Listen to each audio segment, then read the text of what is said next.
ဗုဒ္ဓဘာသာနွယ်ဝင်သူတော်စင်ပေါင်းတို့ခင်ဗျာမန်းရွှေစစ်တော်ဘုရားပွဲတော်ကြီးကိုရပ်ဝေးရန်ဒီကရောက်ရှိလာကြတဲ့ဘုရားဘူးပြည်သူတွေဟာမိမိတို့လိုရာတဲခိုဆောင်တွေမှာအနားယူပြီးကြည်လင်အေးမြစွာစီးဆင်းနေတဲ့မန်းချောင်းမှာပျော်ပျော်ပါးပါးရေချိုးကြပါ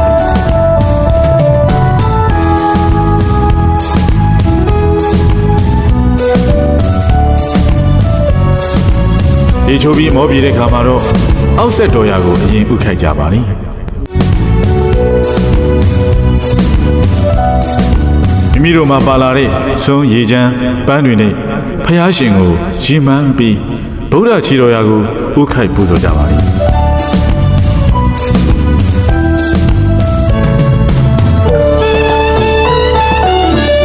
စွန်းရေချမ်းပန်းတွေကိုလည်းရှင်မြင်တော်ရဲ့အနီးပတ်ဝန်းကျင်မှာဝယ်ယူကတ်လူပူဇော်နိုင်တယ်လို့မန်းရွှေဆက်တော်ဂောဘကဖွဲ့ကစီမံခန့်ခွဲရောင်းချနေတဲ့ရွှေစင်ရွှေဆိုင်များကိုလည်းအလွယ်တကူဝယ်ယူလှူဒန်းပူဇော်နိုင်ပါလိမ့်ရွှေဆိုင်များကတ်လူပူဇော်တဲ့အခါမှာတော့အမျိုးသားများသာဝင်ရောက်ကတ်လူပူဇော်ကြ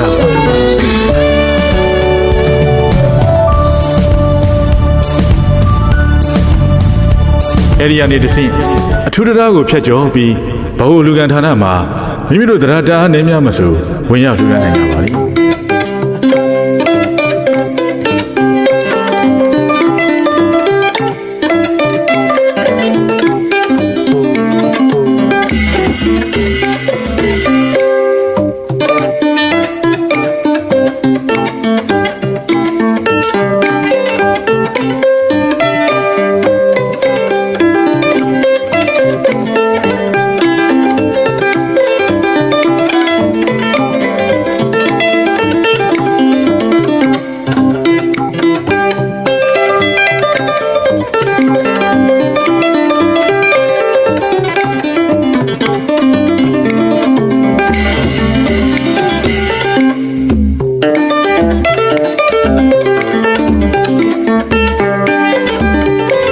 ဆက်တော်ရာကိုခြေချင်းတက်ရောက်မယ်ဆိုရင်တော့မုတ်ဦးတစောင်းအတွင်းကရုပ်ပွားတော်များကိုဖူးမြော်နိုင်ပါလေမုတ်ဦးတစောင်းကနေလေကရက်ပေါင်း148ထစ်ကိုဖြတ်ကျော်တက်ရောက်ပြီးလျောင်းတော်မူဘုရားကြီးကိုလည်းကြီးညိုဖူးမြော်နိုင်ပါ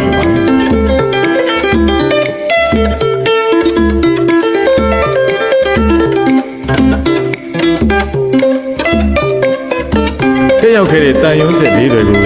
ရတေကြီးဥက္ကဋ္ဌကတိဆောက်တူတန်းနေဖြစ်ပါလေညောင်းတော်မူဘုရားကြီးကနေပြီးတန်ရုံးဆက်နှစ်သွဲနဲ့လေကရက်ပေါင်း118ထက်တက်ပြီးရင်တော့ဗျာဒိတ်ပေးရတော်မူဘုရားကြီးကိုရောက်လို့ကြီးညိုစွာဖူးမြော်နိုင်ကြပါဗျာဒိတ်ပေးရတော်မူဘုရားကြီးကိုတော့ငဖဲမြို့နယ်ဇင်မျိုးကြီးရွာကရတယ်ကျွန်းတုံးကြီးနဲ့ထုလုပ်ထားတာကြောင့်ဇင်မျိုးညတ်တော်မူလို့ယနေ့တိုင်ပြီးပြင်ပါလေညတော်ปี20ရှိပြီး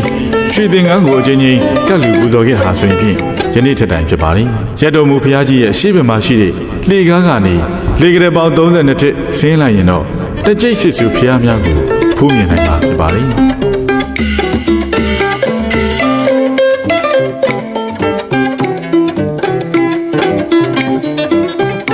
ရတော်မူဖျားကြီးကနေဇောင်းနှံ3သွဲလေကရက်ပေါင်း123တက်ကိုကြော်တက်ပြီးတဲ့အခါမှာတော့ကိုးကန်းကြီးတစ်စောင်းကိုရောက်ရှိပါလိမ့်ဖြစ်ပါလိမ့်တစ်စောင်းတွင်မှာတော့မဟာမြတ်မုနိကျေးသွန်းရုပ်ပွားတော်ကြီးကိုကြီးညိုပွဲရာဖူးမြင်တွေ့မြင်နိုင်မှာဖြစ်ပါလိမ့်ရုပ်ပွားတော်ကြီးရဲ့ကြောပြမှာတော့အရှင်ဝိပတိအရှင်တိခိအရှင်ဝေဒဘူအရှင်ကကုတံအရှင်ဂေါဏကိုအရှင်ကတ္တဖာနဲ့အရှင်ဂေါရမရုပ်ပွားတော်ခုနှစ်စုစံပေတော်မူနေတာကိုလည်းဖူးမြင်ကြမှာဖြစ်ပါလေခုနှစ်စုတိုင်းရဲ့နောက်ဘက်ကိုရှောက်လိုက်ရင်တော့ခြေတော်ရရှာဖွေဖော်ထုတ်ခဲ့တဲ့တောင်ဖီလာဆရာတော်နဲ့ခွေးနဲ့ရုပ်ထုကိုလက်ရမြောက်စွာတွေ့မြင်ရမှာဖြစ်ပါလေလေကရက်ပေါင်းများစွာကိုတက်ခဲ့ရတဲ့ဘုရားဝုဒ္ဓဟာကျယ်ဝန်းလာတဲ့ကိုးကန်းကြီးတစ်စောင်းအတွင်းခိတ္တခဏအနားယူနိုင်ကြပါလိမ့်ကိုးကန်းကြီးတစ်စောင်းအတွင်းမှာလေဂောဘကဖွဲ့ကစီစဉ်ထားတဲ့ဗက်စုံလူကန်ဌာနမှာတရားတက်အားနေများမဆိုလူတန်းနိုင်ကြပါလိမ့်အနားယူပြီးလို့တောင်ဘက်ကိုထွက်နိုင်ရင်တော့ဝိရုဒသီလဆုံးဖြတ်တဲ့ချွတ်ကျင်စဝေရုပ်ထုတွေရှိမှာအဖတ်တရဓာတ်ပုံရိုက်နေရှိကြပါလိမ့်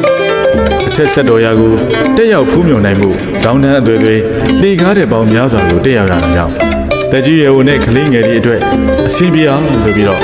တောင်ပေါ်တောင်အောက်မော်တော်ယာဉ်လိုင်းကိုလည်းဖွင့်နေထားပါလိမ့်တောင်ပေါ်ကိုကားလမ်းတိုင်းတက်ခဲ့ပြီဆိုရင်တော့ဒီနေရာကိုအရင်ရောက်မှာဖြစ်ပါလိမ့်တစ်ဆက်ထဲတောင်ဘက်မှာရှိတဲ့ကောသလမင်းကြီးကဘုရားရှင်ကိုတပည့်တော်ဒီဘုရားရှင်အားမဖူးမမြင်ဥမတင်ရရင်မနေတတ်ပါအရှင်ကိုယ်တော်အစားရုပ်ပွားတော်ထုလို့ပူဇော်ခွင့်ပြုပါဗျာလို့ လျှောက်ထားပြီးရုပ်ပွားတော်ထုတ်လို့ပူဇော်ခွင့်ပြုခြင်းရတဲ့ခါမှာတော့ပြုံးပြော်နေတဲ့ဟန်ရုပ်ထုတွေကိုလည်းတွေ့မြင်ရမှာဖြစ်ပါ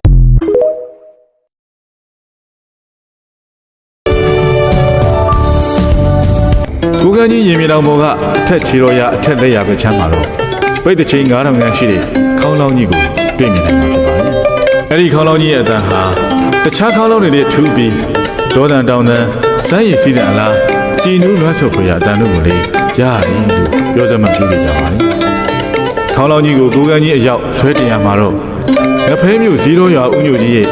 မတ်ပုလို့အမည်ရတဲ့ဆင်းနဲ့ဆွဲတင်ခဲ့တဲ့အကြောင်းဆင်မအမောဆိုတည်ဆုံးသွားလို့ရှင်းတိုင်းရင်သူဖြစ်တဲ့လူဘဝရောက်ရှိတဲ့အခါမှာတော့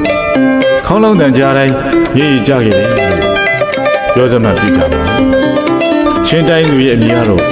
မတ်ပစေလို့ခေါ်ပြီးရွှေဆက်တော်နီးမန်းချောင်းပြီးတာတောင်ပေါ်မှာနေထိုင်ခဲ့တယ်လို့သိရပါတယ်ခေါင်းလောင်းကြီးဆွဲတင်နေတဲ့အချိန်မှာ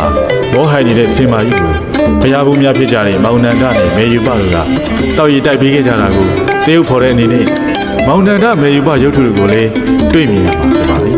ကိုကန်းကြီးတောင်ပဲဆင်းကားလမ်းဘေးမှာတော့ကတ္တဖတစောင်းတော်ရှိပါတယ်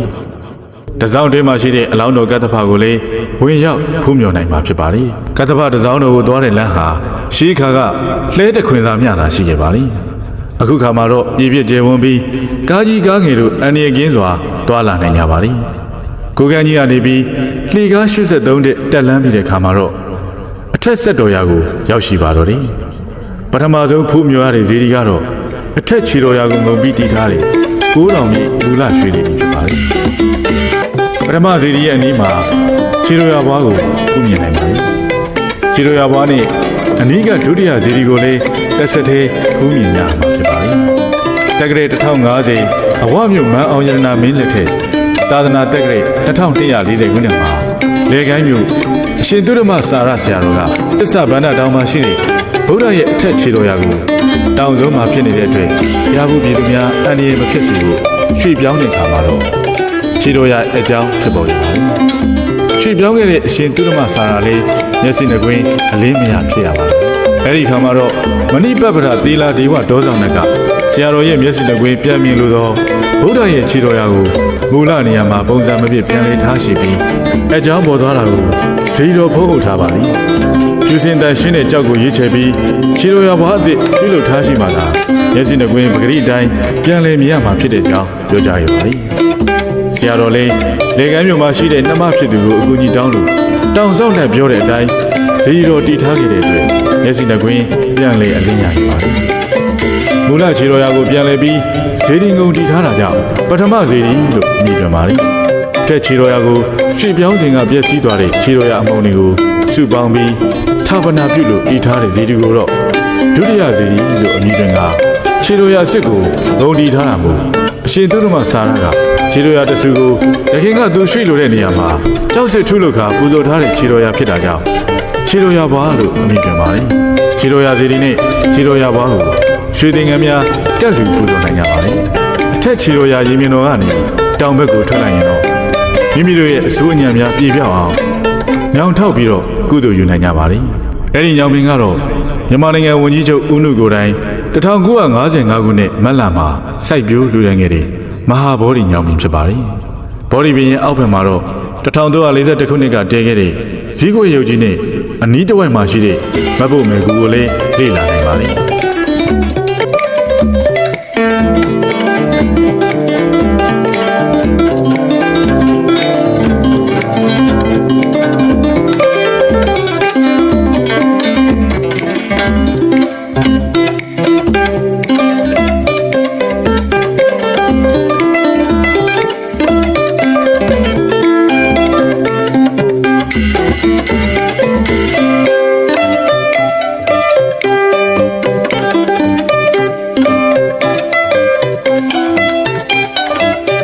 မဟာဗောဓိပင်နောက်ဘက်မှာတော့တိရိဓမ္မသောကမင်းကြီးကုသိုလ်ယူလူတန်းငယ်တွေသစ္စာဒီပကဇီဒီကိုလည်းဖုံးမြော်နိုင်ပါသည်။မုတ်ဆိုးတောင်အတက်ဘယ်ဘက်ချမ်းမှာတော့သစ္စာဗန္ဒမုတ်ဆိုးကြီးဘဝတတ္တဝါတွေကိုခုတ်ထက်ဖို့ဓာသွေးတဲ့နေရာထိမှန်ဖြစ်ဓာသွေးကြောက်ဇီဒီသားကောင်တွေကိုဖြတ်ပြီးတရီတွေကိုနေလန်းတဲ့နေရာမှာတော့တရီကျက်ဇီဒီ69ရောက်သောဖောက်တယ်တွေကိုအသားချိန်ထွယ်ပြီးတဲ့နေရာကိုတော့ရာဇူတိုင်းဇီဒီဆိုပြီးအဆရှိတဲ့ဇီဒီတွေကိုလည်းတစ်စစ်